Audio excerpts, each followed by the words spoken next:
कर्ण का जब सच से सामना हुआ।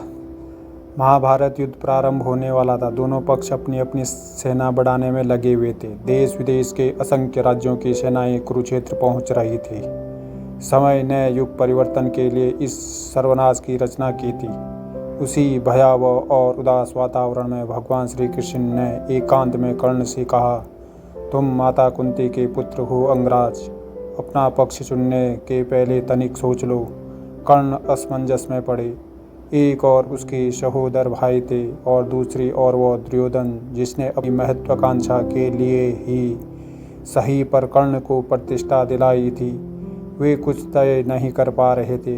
निराश कर्ण ने कहा, जीवन का अंतिम चरण चल रहा है केशव। इस महाविनाश के उस पार केवल और केवल मृत्यु ही है।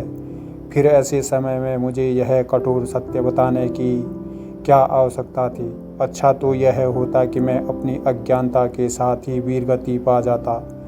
जानते हो कर्ण, इस आर्यावर्त के इस महासागर में मेरी भूमिका बस यही होगी कि मैं सबको उसके हिस्से का सत्य बता दूं, ताकि युद्ध के उपरांत समय के न्यायालय में कोई यह न कह सके कि हम अज्ञानता के कारण गलत पक्ष में चले गए थे। तुम्हारा सत्य तुम्हारे सामने है, अब उसको ध्यान में रखकर तुम अपना पक्ष चुनो। कृष्ण दृष्टि थे। असमंजस में पड़े कर्ण ने कुछ समय के मौन के बाद दुर्योधन के प्रति, आप मेरी निष्ठा और उसके कारण जो भी जानते हैं केशव, मैं अपनी निष्ठा नहीं छोड़ सकता। तो क्या अपने मित्र या उपकारी के प्रति निष्ठावान होना धर्म नहीं है? कृष्ण मुस्कुरा उठे, कहा, निष्ठा धर्म का अंग होती है, पर निष्ठा ही धर्म नहीं है। अंगराज, कोई भी निर्णय परिस्थितियों के आधार पर लेना चाहिए, अपनी प्रतिज्ञा का या निष्ठा के आधार पर नहीं। जिस क्षण कोई व्यक्ति किसी अन्य के प्रति सदैव निष्ठावान रहने का निर्णय लेता है या कोई प्रतिज्ञा करता है, तब उसे पता नहीं होता कि अगले क्षण की परिस्थिति कैसी होगी। जब आप पूर्व में लिए गए निर्णय के आधार पर वर्तमान के साथ व्यवहार करते हैं तो आप समय का अपमान करते हैं, और मनुष्य की सामर्थ्य नहीं कि वह समय का अपमान करके विजयी हो सके।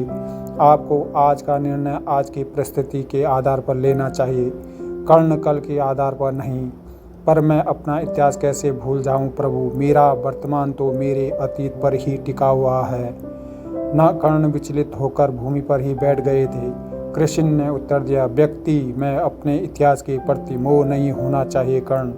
इतिहास केवल और केवल इसलिए होता है कि मनुष्य पूर्व में हुई गलतियों से सीख ले सके, इसके अतिरिक्त और कुछ नहीं। अब तुम अकेले निर्णय लो, हम चले।